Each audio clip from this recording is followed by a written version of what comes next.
You're listening to an Airwave Media Podcast. Christopher Media, let's make some noise. To, co bylo včera, není každý den. A já potkal jsem dívku, byla krásná jako sen. A já ji tak rád mám. Oh, yeah. A já ji tak rád mám. Oh, yeah. A z té velké lásky stal se ze mě chuligán. Ty udusíš. Tak ať. Ti to nedopovídám. Co? No to, že nemám v Praze žádnou holku, nemám v Praze žádnou holku, nemám v Praze žádnou holku, nemám v Praze žádnou holku, nemám v Praze žádnou holku, nemám v Praze žádnou holku. Ukaž. Od koho to máš? To je od maminky.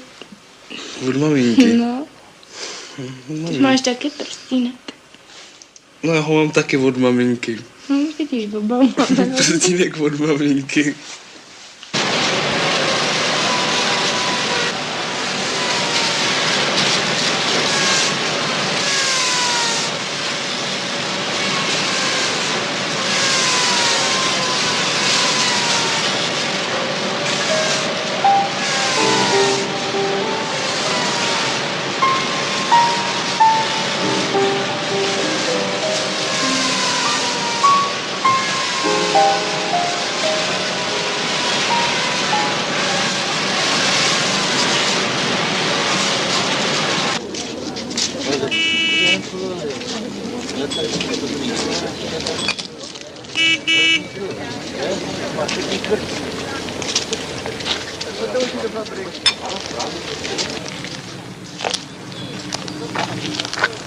Ahoj. Ahoj. Ukaž mi ruku. Proč? No, ukaž mi ruku. No proč? Nemáš ten prstínek? No nenosím ho už. No nenosím ho, no kde ho máš? No když jsi se přes měsíc neukázal, no tak. No, že jsem se přes měsíc neukázal, kde ten prstínek je teďka.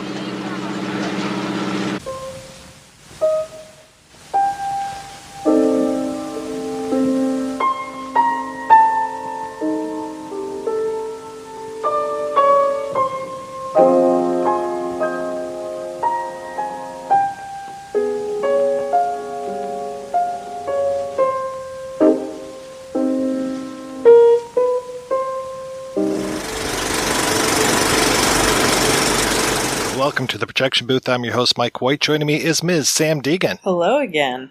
Also with us is Mr. Kevin Heffernan. Howdy from Texas, folks. It's mighty hot down here. This week we're discussing Milos Forman's Loves of a Blonde from 1965. It's the story of Andula, played by Hanna Brechkova, one of hundreds, if not thousands, of young women who work in the factories of a town where women outnumber men 16-1. The shoe factory foreman where Andula works comes up with the brilliant idea to import some army reservists in order to bring the girls happiness. Only the men aren't quite the catch that they could be. Andula opts to pursue the piano player at that big matchmaking dance rather than older, often married army reservists. So, Kevin, when was the first time you saw Loves of a Blonde? I first saw this at the art cinema right down the street from the dorm where I lived in college, maybe about 1979, 1980. And I really didn't have the proper background to appreciate what it was. I was just a huge fan of Foreman's Hollywood films. And then I became addicted to it in the video age. Do you guys remember Foothills Video? They would put out these incredibly crappy, almost unwatchable gray market, art cinema things. And I just watched it a lot over the course of the late 80s to the early 90s. It's really, really one of my favorite Czech films. How about you, Sam? The first time I saw it was probably about 15 or so years ago when I tried to sort of make a list of what I thought were important films that I hadn't seen and had no idea that this was the same director who, made things like Amadeus and was sort of like Kevin said, I felt like I had no context and kind of thought, what is this? This is so unexpected and funny and kind of nuanced. And at the time, it really struck me because I wasn't really used to seeing films that treated female protagonists in such a way where there wasn't expected to be some sort of, romantic resolution and I mean, I also came out of my teens watching almost exclusively horror movies and not really a lot of art house films. So I was just blown away by how nuanced it is. I think I saw this one first in a college class that Professor Herb Eagle was teaching, not knowing that Herb Eagle is like some sort of big deal in the Eastern European cinema studies thing. Also in literature, he's a huge dude. Yeah. And I was very lucky to study under him, and he showed this wide variety of Eastern European cinema. So I saw Fireman's Ball. Then we went into things like he really likes Dusan Makavejev, so I saw a bunch of those films. And this kind of falls right in with something like Switchboard Operator from Dusan Makavejev as far as having a female protagonist in here, though luckily she's not murdered. So that's kind of a good thing. I saw a lot of connections between Makavejev's Man is Not a Bird. Maybe we can talk about that a little bit later. Oh, yeah, because that really centers on a factory as well, doesn't it? Right, and a party that goes horribly wrong. There's always something that goes horribly wrong in these Czech New Wave films in a way that usually doesn't lead to some kind of massacre, but leads to these wonderfully awkward social situations that I think also happen in Polish films from the same period, where if you're watching them for the first time, they're so disorienting. Like, you don't know what to make of this. Like, why is everyone so awkward? But I think this is a good introduction to that kind of those uncomfortable dynamics. It's almost like our actors are the kids at a party or in some sort of thing, and they're just afraid of what the parents are going to do when they come home. One of the things I really love about this is how young they feel, even though they seem to be, at work and they're not living with their parents. And that sort of struck me the first time I saw it was, where are their parents? Though we do get to see one character's parents in a pretty good scene. In the best scene. The thing that really struck me about this sort of sense of awkwardness is I've been doing a deep dive into Ozu, and in Ozu's films, there are always these 2 or 3 beats before a character enters the scene. We will have this sparse, unpopulated domestic space, and there'll be a couple of beats, and a character will come into it, and the characters will leave the scene and will stay on that for a couple of beats. And in this film, like a lot of Czech films, a character will walk into a space, look around, bewildered for a couple of seconds, and say, "What the hell am I doing in here?" The scene at the end of the film, when the teenage pianist comes home, he sort of sneaks in drunk. That's a wonderful example of that. But it really is this sort of cinema of social awkwardness that we talked about, of course, before with Case for Rookie Hangman. But the Czechs really seem to love this sense of alienation and anomie.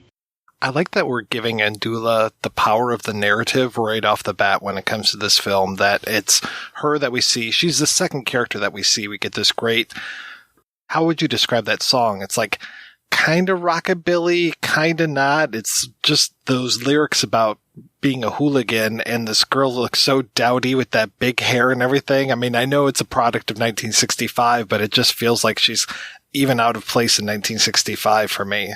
Yeah, that's something that I think is throughout the film, is everything seems and feels very out of place. Like that song that you mentioned, and the songs that play during the 2 dance scenes, they kind of remind me of a song that someone's parents would pick to identify their rebellious teen generation. Like, do you kind of know what I mean? Where it feels sort of imposed, and I'm sure Foreman did that on purpose. Yeah, the music plays such a major part of this. There are scenes later on, we talked about the scene with the parents, there's music running throughout almost that entire sequence. It's like, where's this music coming from? Is this diegetic, non-diegetic? And why is it this kind of like bebop type music when I would think they'd be listening to like Mantovani or something. But yeah, everything feels very out of place and out of time. And I know Eastern Europe was probably a few years behind like Beatlemania and those kind of things. And also, I'm sure that was viewed as being a very decadent Western thing. So yeah, it feels like the parents are the ones in control of the car radio and going, no, listen to this cool song. Well, they're staring into the TV to avoid talking to each other, which is that extraordinary scene. And of course, neither of them are professional actors. They were cast from, Foreman's own sort of, walks through Prague. And so the TV is droning on. Anytime there's any moment of awkwardness, they stare off into the TV, hoping to sort of evaporate from the social situation they find themselves in.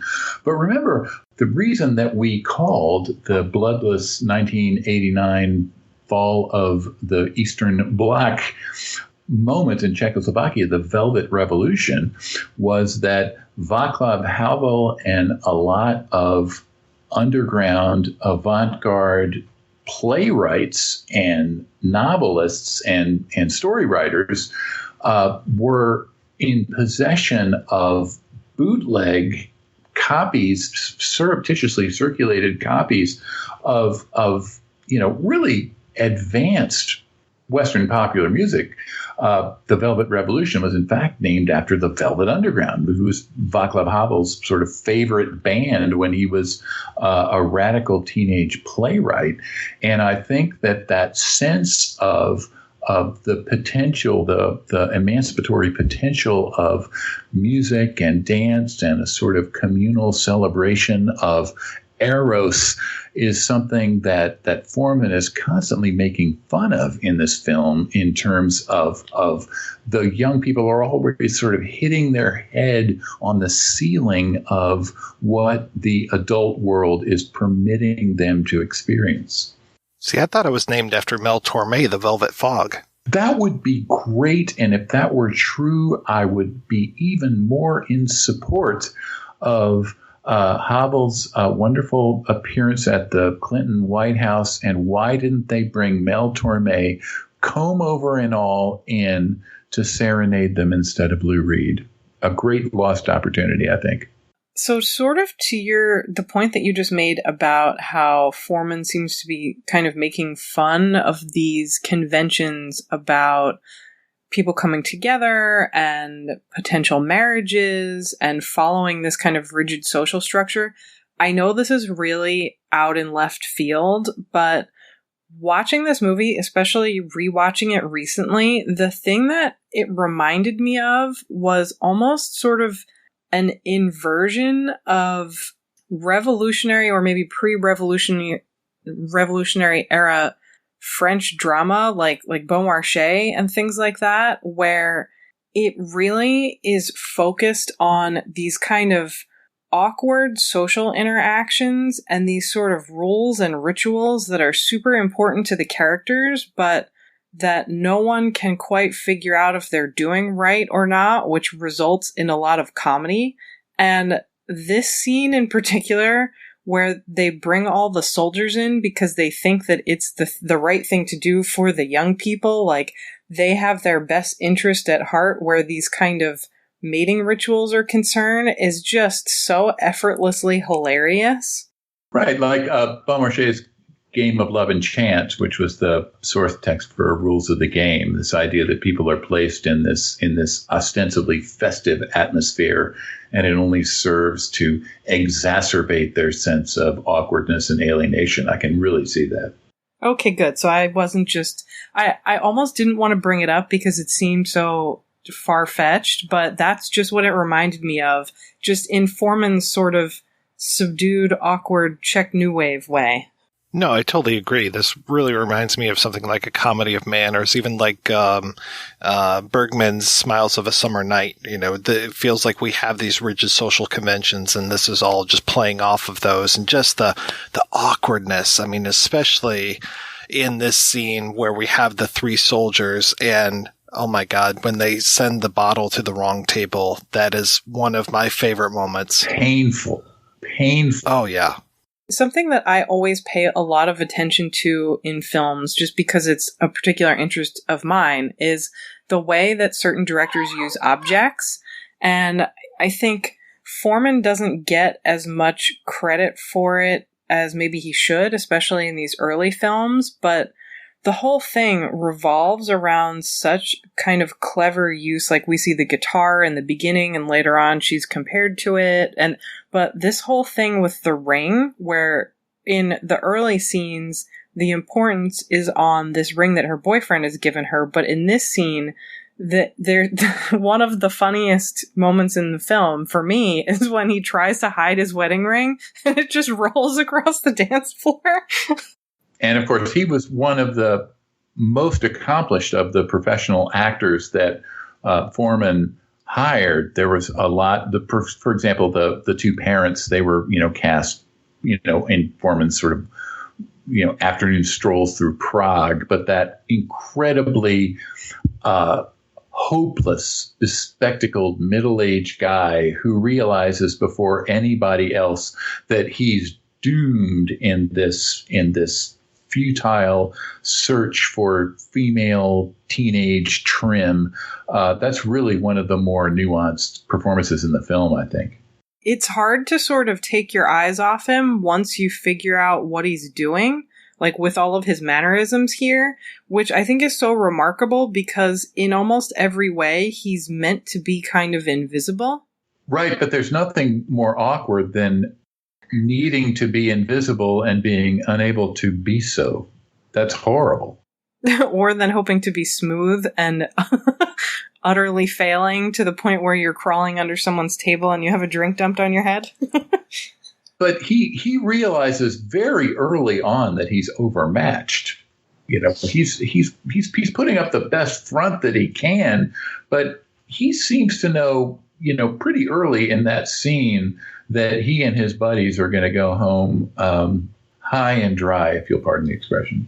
I thought that he was one of the non-professional actors, because I know for sure Vladimir Menzik is a professional. We've seen him in tons of stuff before, but I thought that the two guys on either side with the glasses were both non-professional. So that's something new for me. I might be wrong then. Or you might be right. I'm not going to claim any sort of authority on that one at all.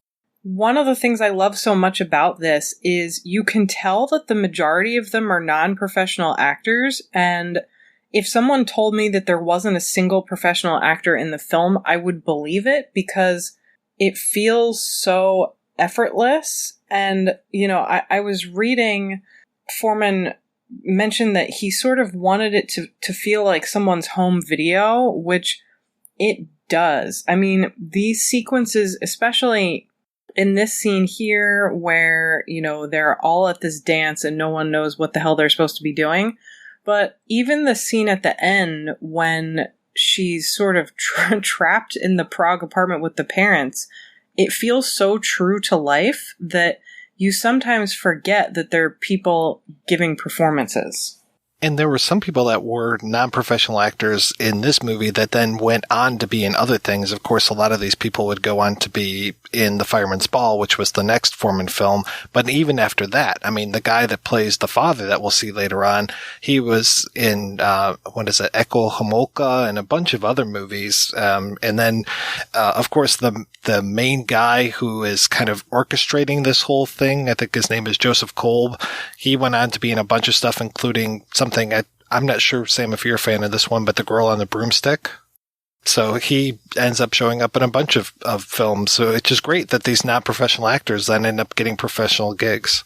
Well, and I kind of have to wonder if the reason that some of them go on to pursue these careers is because of the positive experience of working on this film with Foreman. I mean, just reading about the way that he set up shots and that he didn't let anyone read the script beforehand and basically just sort of described the scenes to them and read the dialogue from the script to them the day of shooting and really gave them the freedom to improvise.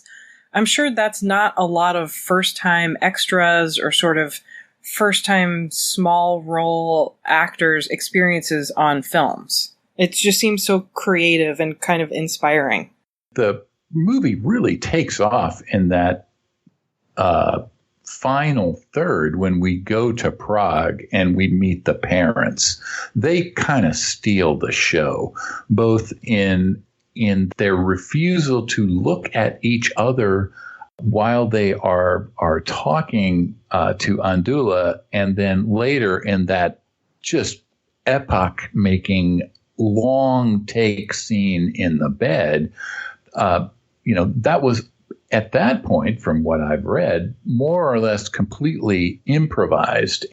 Miroslav Andricek, the cinematographer who was working with the Aeroflex, we can talk about FAMU in a minute, but this idea that, filmmakers like Godard could innovated that you could go into like a small claustrophobic apartment with an Aeroflex and a talented cinematographer like Raoul Coutard or Andricek and just create this incredibly expansive and generous physical space for people to get relaxed. I really think that that's one of the main markers of Foreman's art. We can certainly see it in Fireman's Ball and some of those group scenes that have no professional actors in them. We have 2 or 3 camera people working, and that Foreman and Andricek and whoever the editor is have been able to sift and winnow these shots of these sort of that are very evocative in these group settings, and I really think that those sequences near the end really show what Foreman was capable of doing when we get to a movie like One Flew Over the Cuckoo's Nest, and he has this ensemble of incredibly talented actors sitting in a circle in folding chairs, just riffing on a basic script idea. And much of that is really present in this film, I think, in terms of his extraordinary generosity and openness in terms of how he works with an actor and a cinematographer. One of the things to me that's so important in this film about this sort of contrast in situations and the way that sort of tension, maybe for lack of a better word, is sustained throughout the film is that contrast between these really chaotic, kind of messy, awkward crowd scenes where everyone feels very anonymous. And then, like you mentioned, the sort of intimate scenes where it's usually 2, maybe 3 people to a scene. Often they're lying in bed. And I think for a lot of this film, at least to me, because of the way some of these crowd scenes are shot and the way that he wanted to make it feel sort of realistic, I find myself forgetting that there's a particular sense of style. But then with those, exactly like you were saying, with those small spaces, Andrzejczyk's cinematography is incredible, and it's just jarring to be sort of drawn constantly back and forth between these really beautifully shot, intimate, small scenes and then these sort of more comedic, chaotic group scenes. And I just love that he does that throughout the film. The ultimate pessimistic, teleological journey of heterosexual love and romance and sex is from the bedroom to the kitchen table. Those scenes of people in bed and then those scenes of people in the claustrophobic marital hell of the kitchen table really work beautifully in sort of dialogue with each other. This movie was made in 1964. The year before, Godard makes A Married Woman, with Coutard shooting all of these sort of sex montage scenes that are focused on these isolated close-ups of body parts and the emphasis on the wedding ring of the married woman who's having the affair. And I just think about FAMU, the state film school that allowed, in this sort of post-Stalinization era, they allowed, student filmmakers and screenwriters to see all of these movies from Western Europe that would certainly have been banned in terms of sort of general distribution to the public. But we can see in this movie this extraordinary sort of coming together of elements from the French New Wave and Italian neorealism and stuff, combined with, Kat, as you say, this uniquely Czech sense of displacement and awkwardness and alienation. Pardon me. I like that you said that you're talking about the small spaces and the bedroom, because really when I think about it, so much of this movie takes place on beds. I mean, even that opening scene after we have the singer doing her song, we have Andula and one of her friends talking about that ring and where they're laying, but in bed.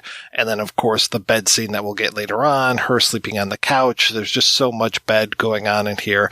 Though I'd have to say, I don't know how much of this movie takes place at this dance hall, but a good chunk of this. It's interesting that even though it feels unconventional, I think we still have a pretty conventional 3-act narrative going on in here, but it's hidden because of the way that it's filmed in this masterful documentary feel. It feels very natural that we're moving from place to place to place, not necessarily going from act to act to act. I think if we just look at the locations, the move from location to location to location, I think we have a fairly classical 90-minute screenplay that could be, if you want to divide it up into the sort of Sid Field 3 acts where we have this long middle act with a midpoint, or if you want to take the Kristen Thompson approach from storytelling in the New Hollywood, where she posits that there are 4 relatively equally spaced acts. This is a film that adheres to an extraordinary degree to some of these classical norms, which make its departures sort of all the more piquant and fascinating. Though I'm sure so much of this movie was made in the editing room. I've heard that there were just hundreds of hours of film that he shot for this. There has to have been, because otherwise how could it feel so effortless? Like, this scene, I think, in the hands of another less competent director would feel sort of bloated and boring. And I think part of what makes the scene great is the way that he gradually dwindles the crowd until you realize that these poor 3 girls are somehow stuck alone with with these middle-aged horn dogs. And I do think a lot of what he does is sort of how you mentioned there's this kind of obvious 3-act structure that we don't notice. I think there's a lot of that kind of bait and switch going on where he distracts you with these innovations so that you don't sort of notice the basic mechanics of filmmaking. And that's one of the things that I find to be so magical about these early films of his in particular. Well, that's, of course, a result of their studying of neorealism. Neorealism always had this sense of this almost random bristling of everyday detail, moving from one sort of episodic event to another, when in fact underneath there were filmmakers who were working with an unusual amount of virtuosity with the norms of classical filmmaking. And, again, we look at FAMU and the fact that they've been watching Hollywood films and Italian neorealist films and French New Wave films, and they really came up with something that I think is a totally distinctive set of variations on all of those modes and sort of put it in films like this. Of course, Vera Chedalova was much more radical in films like Daisies and stuff, which we could talk about in relation to this film for hours, I think. But this is a film where we can see the writer and the cinematographer and the director and the editor working within this multiplicity of modes. And as you say, there's nothing that requires more effort than the appearance of effortlessness. And somehow they were able to put that together. One thing I read about this film that I found interesting was pointing out that they make such a big effort to bring in these men, bring in these reservists for these women that work at the factory, but they make no allowances for what happens next.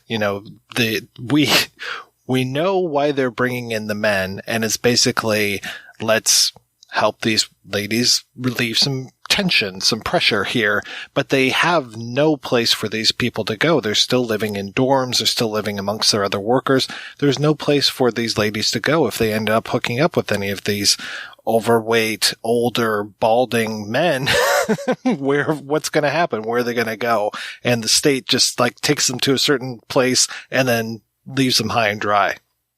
That's the same thing that happens in Miracle of Morgan's Creek in Hollywood in 1944. This idea that we're really kind of not concerned with the inner lives of women who we have decided to cast in a particular constructive, institutionally imbricated role. This is something that's fairly universal. You see it in a lot of Mexican movies from the 40s.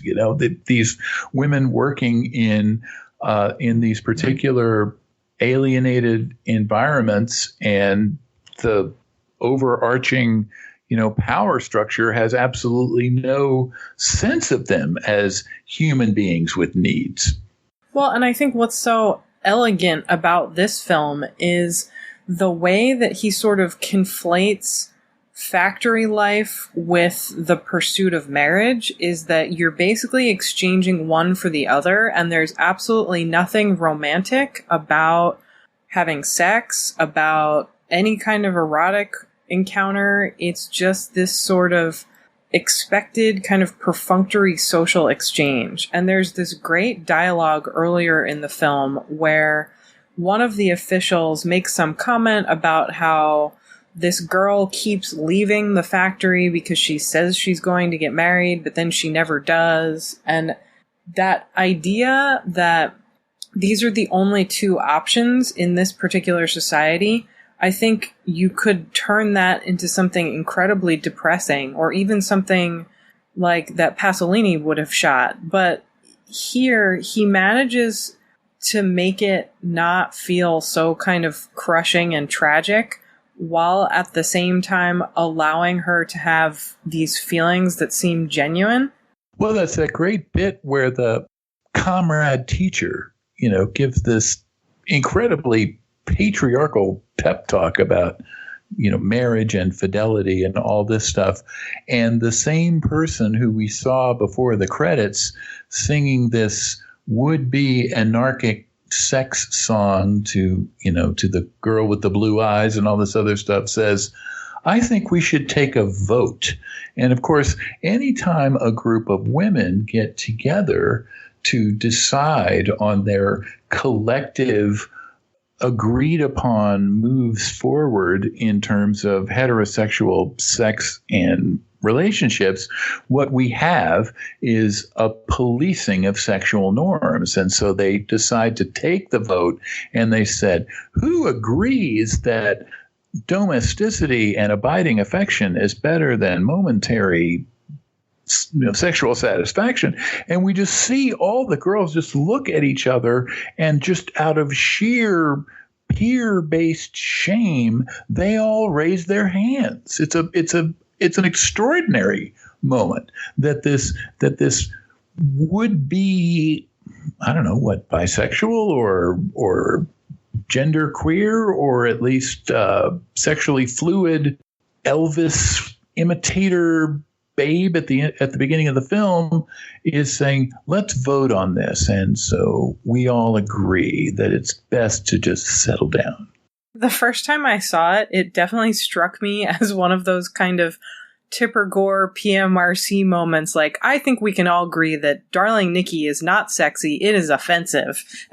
Just the looks on all of their faces are so dour that the first time I saw this, I remember feeling so shocked that it immediately cuts to her by the side of the road with a suitcase. Like, that's just her breaking point. She has had enough. She is brave enough that she might not necessarily be able to stand up and say, this is unacceptable, but she, immediately gets the hell out of Dodge. And I like, too, that there's this conflict within her as she's getting wooed by the piano player as far as the ring and how she's fiddling with the ring while he's talking to her. And then when we get the palm reading scene, that the ring is very prominent in the screen, because by this point in the movie, I've kind of forgotten about her boyfriend. He's very forgettable. He's very, very forgettable. That picture of him that she has at the beginning, he looks like a total dweeb. And she doesn't know what color his eyes are. Well, and then he shows up at the dorm on his motorcycle, and he goes in to sort of claim her, and he is beset upon all sides by all of those young girls who see completely through him. That's a quietly nice realized moment, I think. It underlines the fact that it's not about the individual boyfriend. It's about the fact that he represents having a boyfriend. But also, can we talk about the fact that the musician's pickup line is that he's going to read her palm? So cheesy. I love it so much. Well, yeah. And of course, we see him when we go to Prague. He's out pounding alcohol and trying to get in the pants of another young woman. One of the things I like so much about his introductory scene is he's such a contrast to the middle-aged men, but he has or you figure out pretty quickly that he has the same aims, but you're still not really sure what to make of him, because I think that performance, and I don't want to keep repeating this, but that performance just feels so natural and so genuine that, yes, maybe all he does want to do is have sex with as many girls as possible. He does seem to be genuinely interested in her, at least during their time together. We spend a lot of time with them after they've had sex, and he's genuinely engaged. He's not a guy who, once he has had his way, is trying to figure out how to extricate himself from her company as quickly as possible. There's a genuine connection there that he seems to be sort of, he's kind of riding this wave that they're together in this, admittedly, oxytocin fueled state of delusion, but he's certainly present and interested in her after, the conquest or whatever has been made, which that those sorry ass soldiers who stepped off of the set of Hall Pass, they would never be able to do that. Those guys would finish up with these teenage girls, and they would come up with the lamest excuse possible, reveille in the morning or something, to get the hell out of there. And we spend a good 6 or 7 minutes with the two of them together in bed talking in a fairly unselfconscious and unguarded way. I mentioned earlier how this was the beginning of a lot of people's careers as far as their acting. And this was actually one of the last films that this actor, Vladimir Puchot, was in. I was reading All the Bright Young Men and Women that Ben Buckingham turned me on to recently. It's a wonderful book. Oh, it's a fantastic book. And in there, the story is that Carol Rise and John le Carré helped this guy get residence in the UK, and he retrained as a doctor, and he ended up being a pediatric physician in Toronto, Canada. So he's just a few hours away from me right now, I imagine, if he's still alive, and I think that he is. You should have another kid and take her or him next time they get sick. Sure. All right, I'll do that just for you, Kevin. Just for your integrity as a film critic. I loved you in Loves of a Blonde. And then I found it interesting, too, that our main female character, of course, this was her first role, and that she was the sister of Foreman's, by that time, ex-wife. Yes. His ex-wife was a major actress, and apparently they were still on speaking terms of some sort, or at least he was on speaking terms with his ex-sister-in-law, and ends up putting her in this, and then she would go on to be in a lot of other things. And I think she's fantastic in this.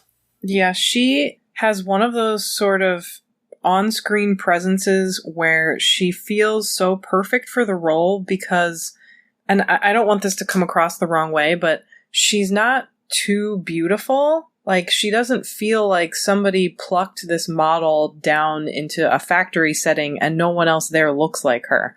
Like, she fits in with the other girls, but there's something so kind of quietly charismatic about her that in the scenes where the camera just kind of lingers on her facial expressions, especially later when she's at his parents' apartment, you don't get tired of watching her, I think.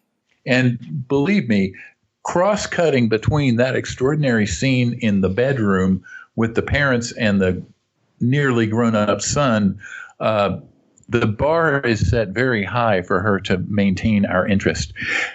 I mean, I think the scenes of sex and eroticism are pretty clearly influenced by Godard and Coutard's work on A Married Woman the previous year. I'd have to look at them side by side, but it certainly seems as though this is a response to the increased screen freedom that we can see in Western Europe. Yeah, this cinematography in this particular scene is probably my favorite in the whole film because I think it does something really kind of fascinating where it shows you how vulnerable she is, but also it kind of surprises you. And like we were sort of saying, it goes against this expected trope of how you think he's going to behave, and you see how vulnerable and just how kind of young he is as well, with this wonderful scene where he turns the light off but can't quite have sex with her until he manages to pull the shade down, which just turns into a great moment of physical comedy. This is sort of like the scene where guys in the animal comedy can't get the bra off. For some reason, those scenes where a guy struggles to remove an object of a woman's clothing, in a way, and I like a lot of those movies, like I'm a big fan of Animal House, but those scenes tend to feel really demeaning for the woman. But this scene, it sort of puts them on this level playing field, and I think because they're both naked and they're both shot in such a way as to really kind of humanize them, I think makes it a whole different thing than those kind of American teen sex comedies. Oh, I completely agree. We even get that great little sight gag where he's trying to re-roll up the blind, and we think, well, he's going to roll it up like enough for us to see his unit there, and is she even interested if he does? Yes. One of the really fascinating things about this sort of post-Zhdanovist period in Eastern Bloc filmmaking is we can see this tension between the clear mandate from Moscow to de-Stalinize the arts, that a particular kind of social satire that exposes the ineptitude of party bosses and local party figures and stuff. That's clearly on the table, and it's even encouraged. And of course, the non-objectified portrayal of female protagonists, as you pointed out earlier, Sam, this idea that we don't just get a fashion model plopped into a factory setting, that's really here in this film. We could actually look at this film as a fairly almost obedient response to what the Warsaw Pact countries were, trying to do in response to this sort of opening up. But you got to hand it to the Czechs. They always figured out a way to push it just 2 or 3 steps further than what the folks in Moscow would sign on for. Is it true that the subtitle for this film was once "Stop the Piano Player"? I really wish that would be the case. Now I'm going to just start calling it that. And of course, the fact that the sexual encounter is incredibly unsatisfying to her is something that Foreman gives us enough detail to discern. Whatever the emotional sort of after effects of their sex together, he goes to some length to show us that she is not physically satisfied, that she's meeting him more than halfway, as it were. See, I don't know that I interpreted it that way at all. I don't think it's a question of her being satisfied or not being satisfied. My interpretation of it, because she cries, was always that this is the moment where she loses her virginity. So there wouldn't even really, I think for a lot of women, wouldn't be a question of that being a time where you would receive physical pleasure in a meaningful way.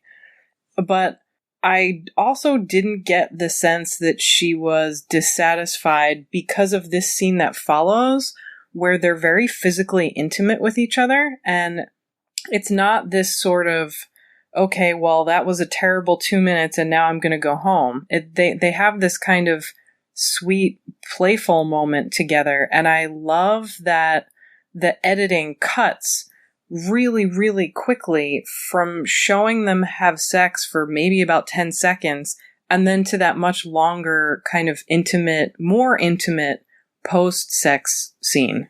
It's even a jump cut while they're having sex to after him finishing, which is a nice way of just abruptly ending that and kind of pointing out like just how quick it was as well. But yeah, I agree with you as far as her there playing with his hair while he's talking about her being like a guitar. That is a really nice intimate scene. And then when she's there putting on his jacket, you can tell that she seems very happy at that moment. So yeah, I'm not sure as far as the satisfaction or not, but she seems to be pretty happy with him at the moment.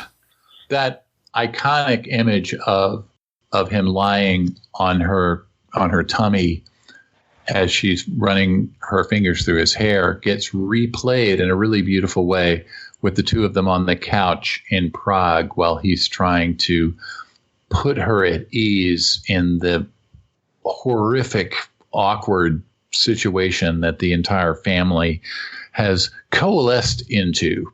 It's almost a sort of Pieta-like scene. And so this, once again, whoever the American distributor of this film was knew the image that was likely to sell the film. And so belly button and forearm covered breasts, that was the one that was widely circulated. But I find it interesting and really quite beautiful that they replay that later, fully clothed on the couch at the parents' apartment in Prague. And if you think about the movie's title and that scene or a still from that scene being used in marketing, it's so misleading because the first time I saw this film, because of that, I assumed I was going to see something like And God Created, like the Czech version of And God Created Woman, where it's this story about this rebellious young woman's many sexual conquests, and it's anything but that. I wonder if that sort of misleading quality works for or against the film for some people.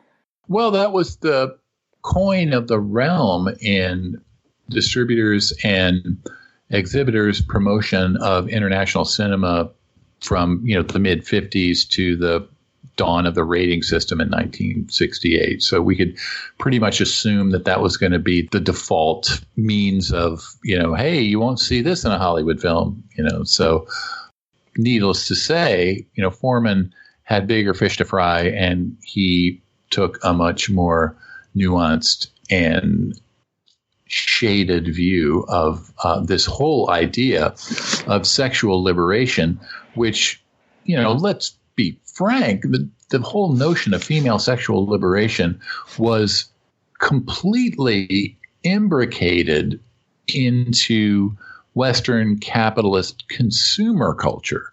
And so the idea of some kind of sexual emancipation of a woman in a Warsaw Pact country, they were speaking different languages. And I think that this film is an attempt to address some of those, incommensurate, disjunctive realms of experience. And of course, as soon as she sneaks out and does her walk of shame, we cut right back to the shoe factory as if she's moving from one rigidly defined role to another. And the guy who came up with the idea of loosening these soldiers on these teenage girls living in factory dormitories is walking through the assembly line with this smug look on his face saying, well, there's a post-coital glow. I guess my job is done.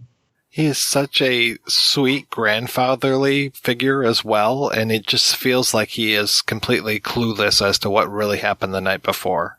Clueless, or he doesn't care. As long as they stay within their particular lane and follow their, 2 different options for prescribed social roles, I can't imagine that he would care all that much. Yeah, I think as long as these girls stay working, he's going to be happy. And as long as he can feel that the productivity is there and going to go up, then he's going to be fine with that. Because really, at the end of the day, it's the numbers that matter, and he's making his quota.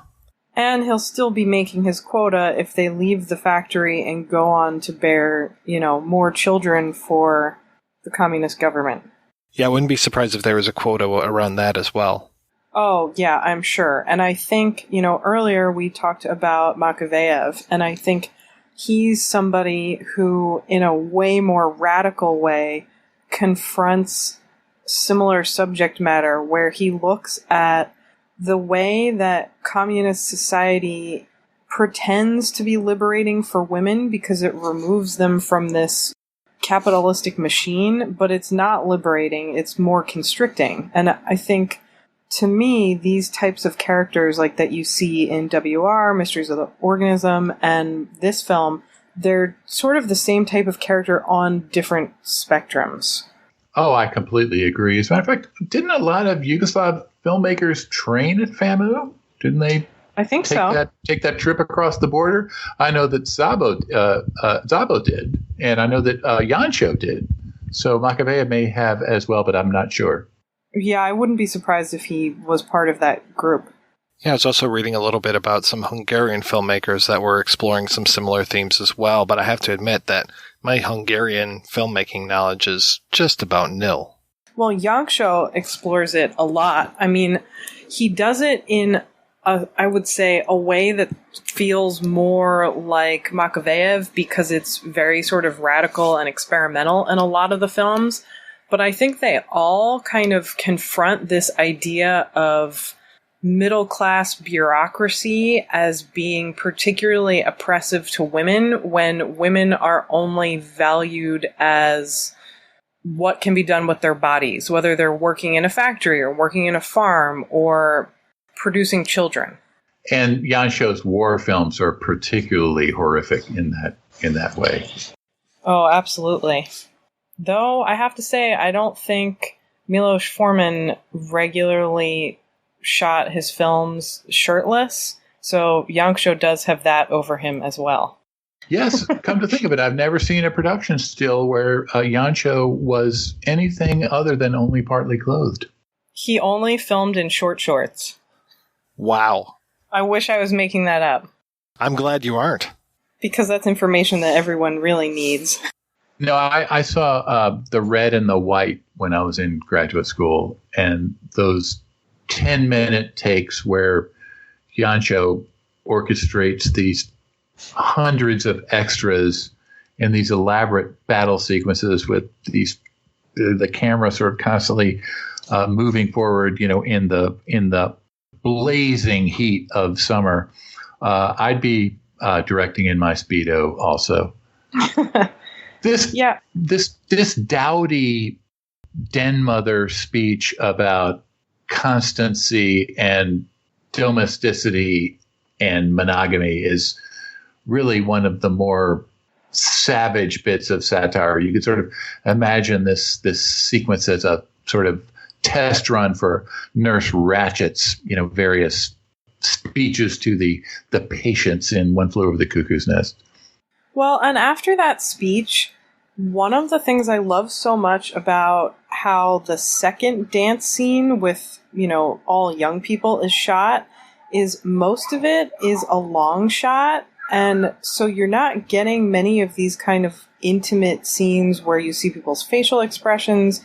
But to me, it's almost like he's showing you, look at this vapid mating ritual. Like, it's hard to hear her speech and not carry that with you when you see this scene in the dance hall.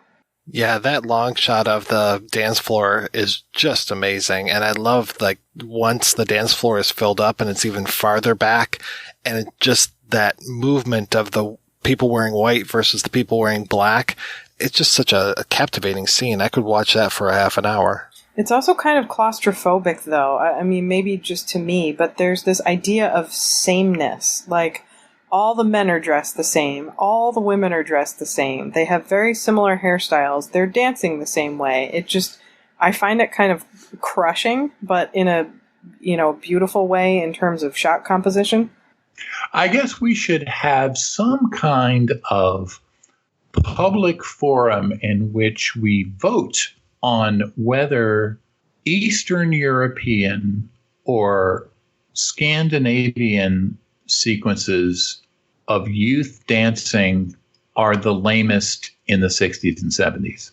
Something I've been thinking about for some time. Those Danish softcore porn films with the youth dancing in the clubs, those are tough to beat. Yeah, it's definitely a far cry from the dance scenes in William Friedkin's Cruising. Different worlds.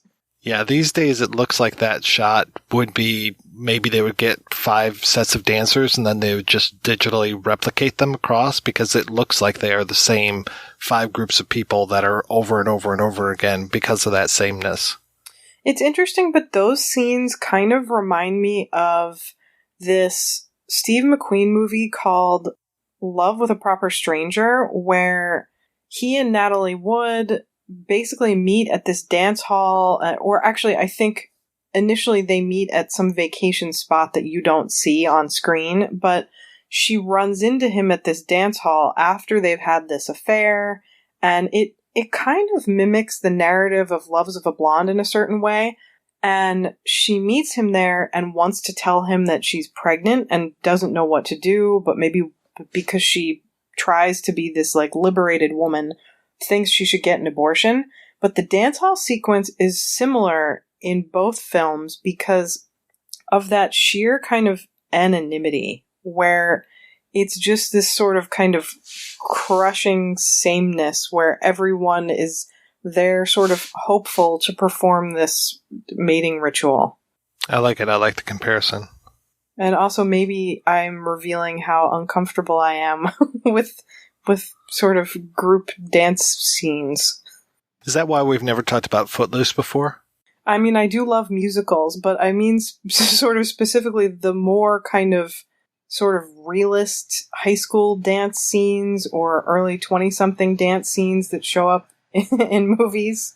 I can close my eyes and fully recall the sensation of the high gloss paint on a gym wall against both of my palms as I tried to disappear into said walls at high school and middle school dances in the mid to late 70s. Just hearing Chicago's Color My World is enough to bring these on. Oh, for me, it's Berlin's Take My Breath Away. Okay, well, that's even worse. So I was reading that the scene where Andula is carrying the suitcase is a really important biographical nod because when Foreman was a child, his mother was taken away by the Gestapo and never returned. And I'm trying to think of where I read this. I'll have to look it up and send you the link. But they talk about how he had this thing with younger people sort of wandering aimlessly with suitcases because that was something he was forced to do. It's actually in his autobiography, Turnaround. He talks about that. folks want to. So I don't have to look it up after all. Thank you. Yeah, Turnaround, a memoir by Milos Forman, came out in 1994, and it's quite a moving passage in his memoir. And then I remember that he actually saw a young woman with a suitcase who had come to Prague. So yes. He really got a lot of stuff from real life when it came to that. And then there's that whole story about how she ended up becoming a prostitute and living in Prague.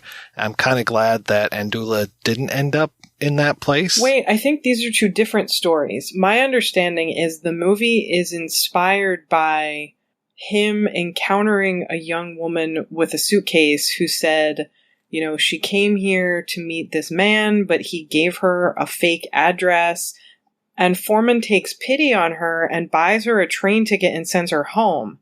But the second story is, and I don't know how true this is, but the second story is that somebody who worked on Loves of a Blonde was one of the extras, winds up having a brief affair with one of the film crew members. And that happens to her, where she later goes, once, I guess, filming has wrapped, she goes to find him. He tells her, you know, no, that was just a fling. And she winds up becoming a prostitute. Oh, I don't see how I could have conflated those stories at all. So many women with suitcases. All very different versions of the same story in a way that I think is weirdly perfect. So the first thing we see when she comes to Prague and Dad opens the door is he looks her up and down like he's taking his pick of potential assignations in a brothel. He just looks her up and down. And then Mom comes in with this sort of nosy thing. The parents really steal the show. I'm here looking at my my playback, and she comes to the parents' apartment in Prague at exactly 1 hour. You couldn't ask for a more classical plot twist and tonal shift than something happening at exactly 1 hour into a 91-minute film. And as soon as the parents come on screen, the movie just careens into a completely different level of astonishing engagement and satire, at least to me. Really enjoy the scene of them together in the bedroom, but this last sequence is just, it, as you said, it steals your attention away from kind of everything that was going on before. And for me, it's just sort of one hilarious moment after another. And I think the fact that the father lets her leave her suitcase there, it just starts it all off. And it just becomes increasingly more ridiculous in the best possible way. And I feel for this guy so much because he has not asked all of the questions that the mother would have liked him to ask. So he's just like, you know, oh, what about this? What about that? And he's like, I don't know. I didn't ask her. I don't know what's going on. And she just keeps asking question after question after question. And she's going to be that way throughout the entire rest of the film. She is just a incredible whirlwind of force throughout this entire movie. She is just such a find for Foreman. My favorite scene, probably with the mother, is when he comes home drunk and sits down on the couch next to Andula, and you get the sense that he's calming her down, and he's maybe trying to slide in bed next to her, and out of nowhere, the mother just sort of whisks him away into their bedroom. And she's such a tiny woman, but so much presence.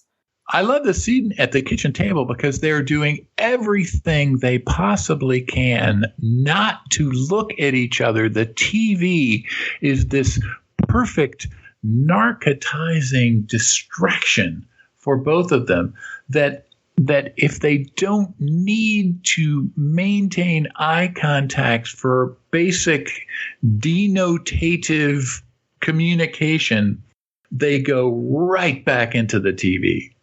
Which I think makes it feel so real and so believable is you have these two people who are just, everyone here and everyone listening has had this experience where either you have lived it in your life or you've seen it in your parents or aunts and uncles, where it's this sort of couple who's been married so long that they kind of just ignore each other, not necessarily in a negative way or in a rude way, but it's just, there's no real reason for that sort of level of engagement. He's just sitting there. He either just had dinner or probably wants to have dinner. He just wants to be left alone and watch television. The arc of heterosexuality from the bedroom to the kitchen table. My perspective remains unaltered. Well, and in front of the TV. Don't forget to add that in there. I mean, the first time we see her, she is falling asleep watching that movie, which I wish I knew what movie that was, because it looks pretty amazing with those mannequins coming to life. It does look really amazing. And they're to that point in their relationship, which is very uncomfortable for me, where they're calling each other Mama and Papa. I really don't want to ever get to that point. No, and I do think you see that and relationships like this in many different types of films. I mean, certainly in Hollywood movies, where parents sort of stop having their own identities, and instead of calling each other by their names or even by romantic pet names, they're just mom and dad. It's I agree. It's sort of like the death knell of eroticism. Yeah, it's like the Mike Pence effect. Oh. I have to go shower now. Excuse me. I have to go shower in my bathroom that only women are allowed to use because this is a gender-specific bathroom household. Mother.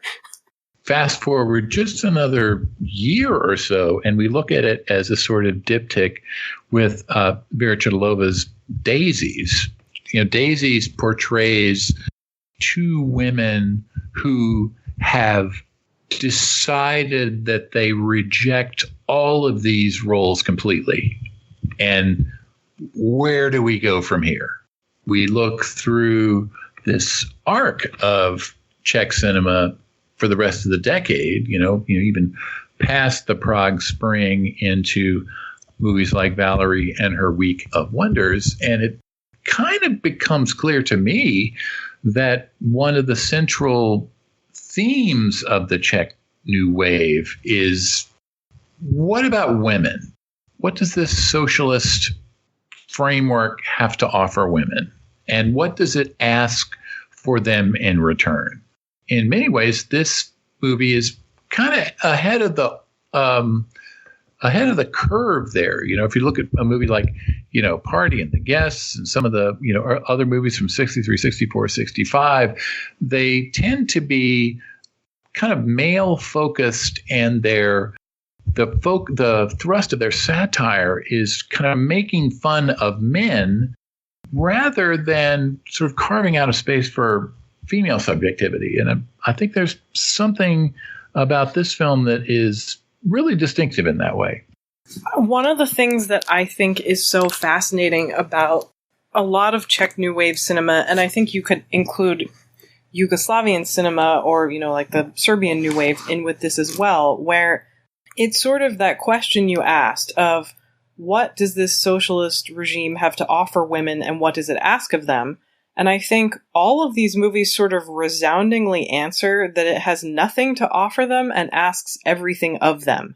And I think that's why you get these sort of varying rebellions in everything from Valerie to Daisies and Fruits of Paradise. And I think it becomes different when it's in a film directed by a woman or directed by somebody that we've already talked about, like Makovejev, who is much more overtly experimental. But here, I really, every time I watch the film, I'm struck by her sort of plot twist act of rebellion, which is to leave the factory, presumably without permission, and she certainly doesn't get permission to visit him. She goes from this small town where she's living in a dorm to just getting on a bus and going to a city by herself. And I'm just sort of struck by that act of defiance. And it's not entirely successful, but it's still so bold, especially considering that, you know, he's trying to make something that feels sort of realist or neo-realist. And I think it's just such an important moment, especially kind of, as you mentioned, in a way where it is a bit ahead of that curve. Well, of course, she goes to Prague and she finds out that that's a crock of shit also, and she leaves there.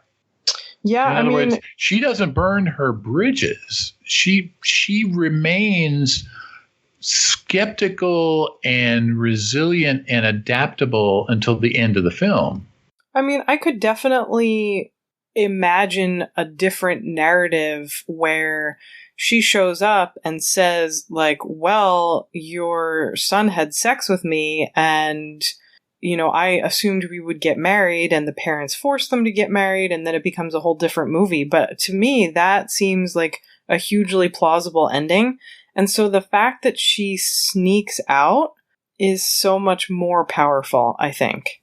I think that it really shows that she has her own self-worth and her own self-preservation at this point, because I think being with this guy would be a huge mistake. You don't like the fact that he stumbles home drunk after trying to sleep with yet another teenage girl? And that he's too cheap to buy her a flower at the dance? Yeah. The sort of sweet and touching moments that are revealed earlier on, he's made sort of more buffoonish in this final scene. That he's drunk and coming in and seeing her and sleeping on the couch, and just, it looks like he thinks that he's dreaming. Yeah, it's like, oh, all of my dreams have come true.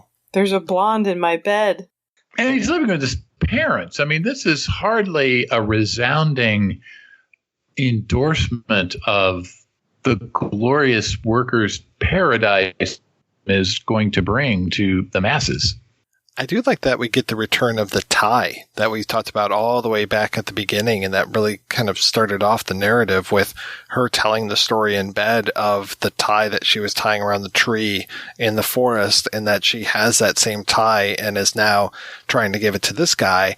And that, again, it shows to me that she's got some power in here, that she's basically re-gifting something that she was trying to give to somebody else.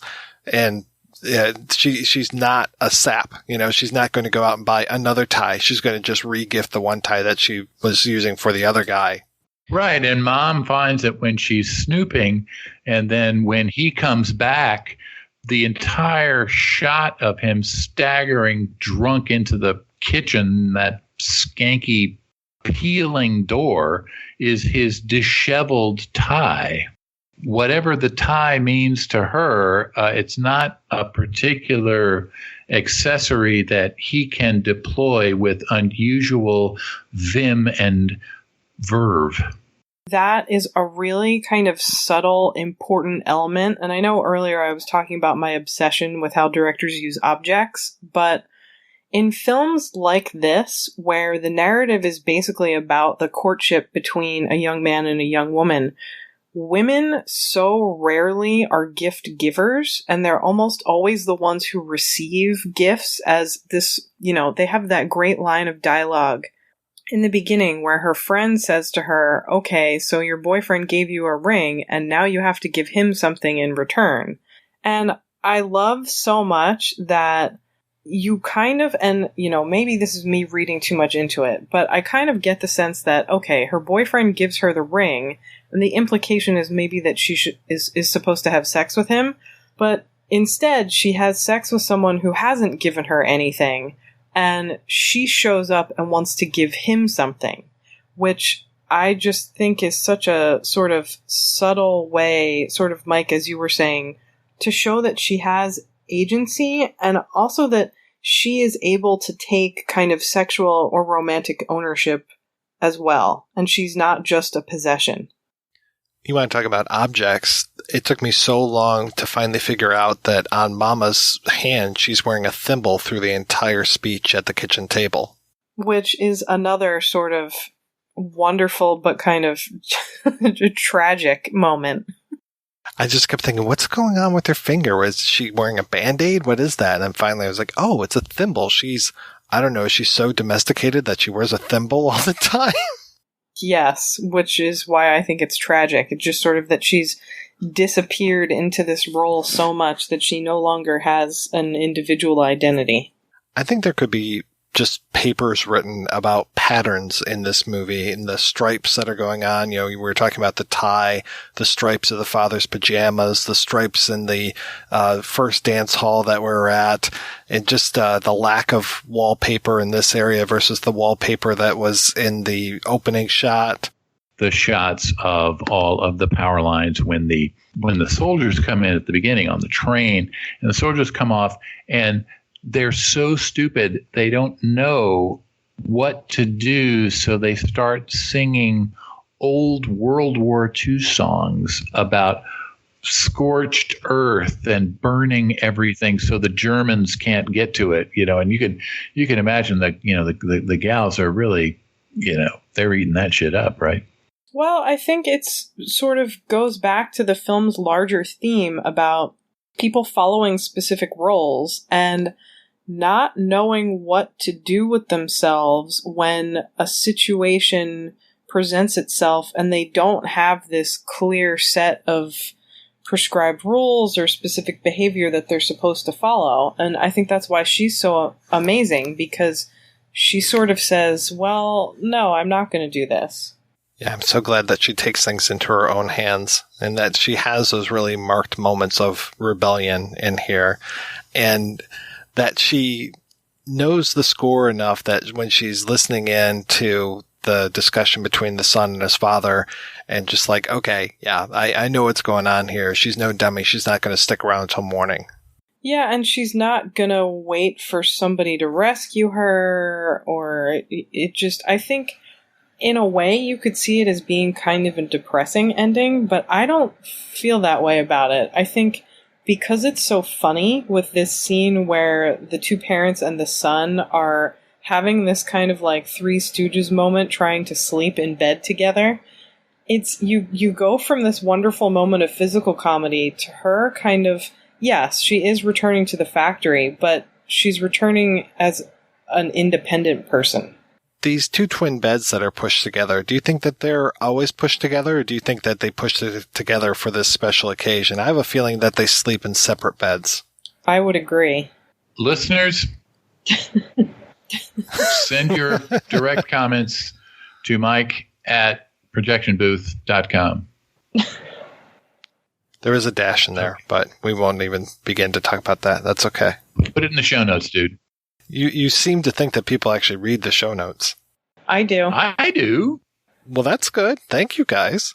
We're both nerds. Takes a lot for me to find all those links.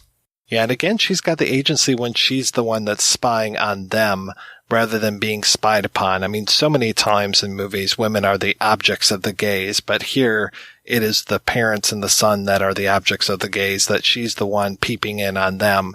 And I'm glad that Foreman didn't cheap out and do like the keyhole shape kind of thing, that we just know from her looking at the keyhole that what we're seeing is what she's seeing.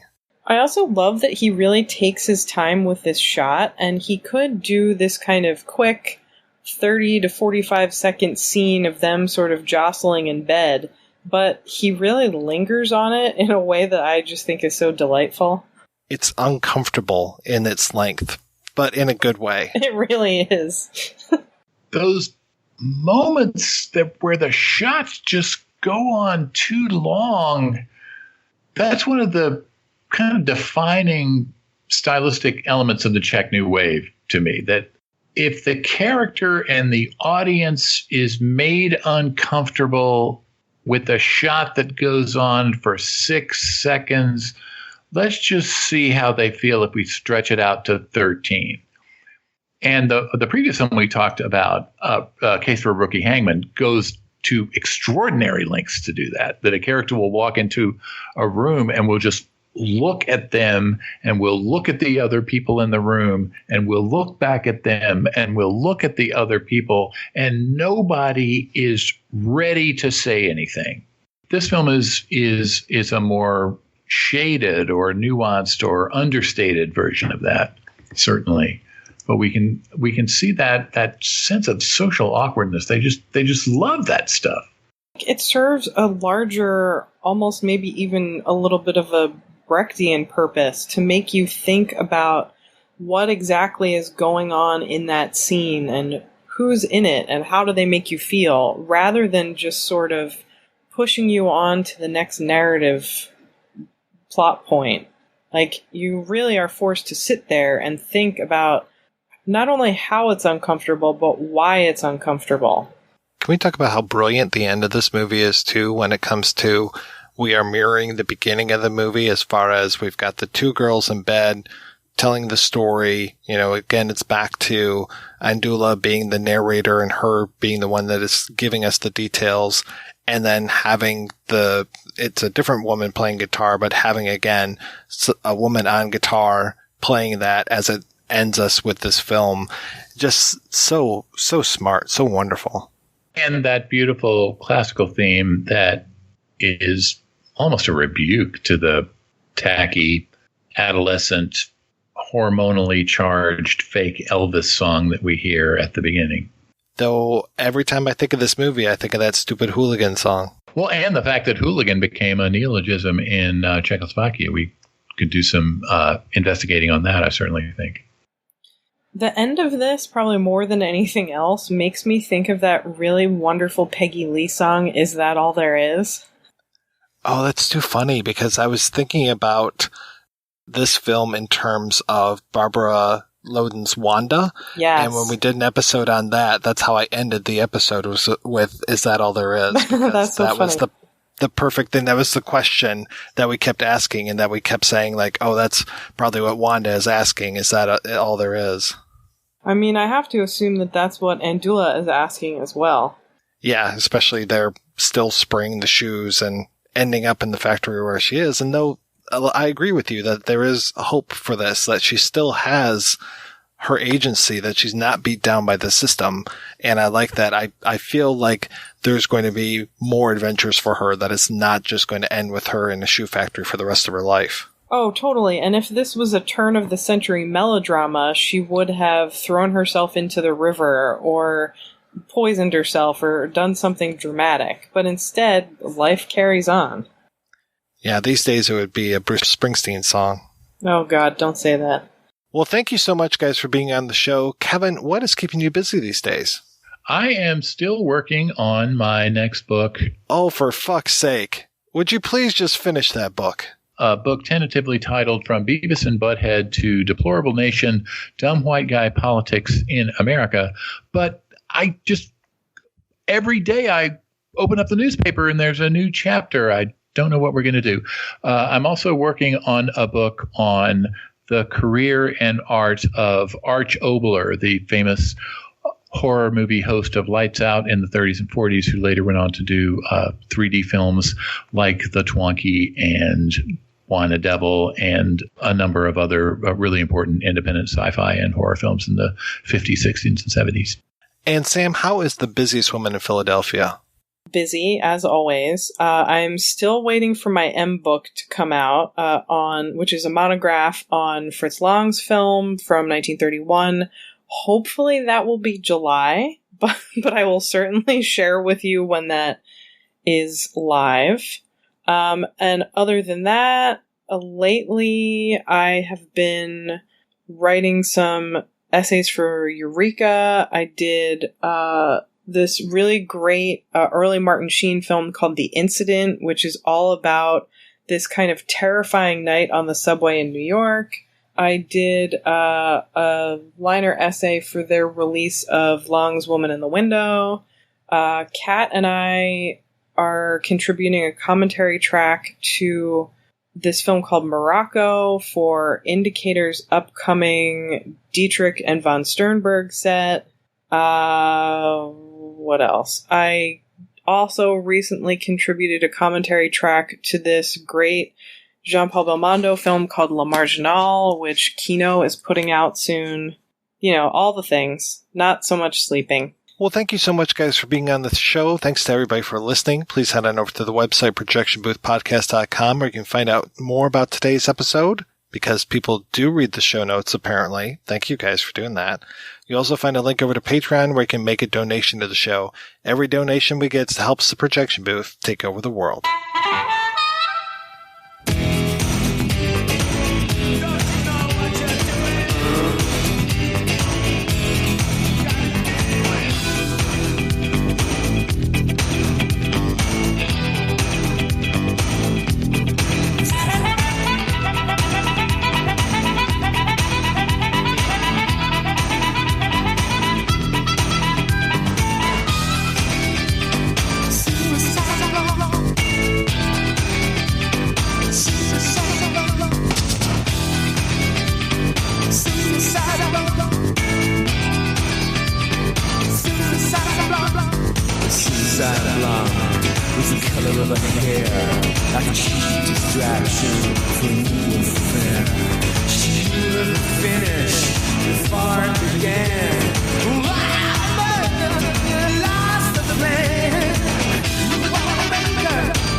If you enjoy this show and want more people to know about it, head on over to iTunes, leave a comment, and rate it 5 stars. Make sure you like and share us on Facebook, and don't forget to follow us on Twitter. Just search for Christopher Media. Thank you in advance for supporting Christopher Media by clicking on the PayPal button and by clicking through to all the sponsors who support ChristopherMedia.net. Most importantly, we would like to take the time to extend an extra special thanks to you. Christopher Media could not exist without your support. Thank you for visiting ChristopherMedia.net, and thank you for listening.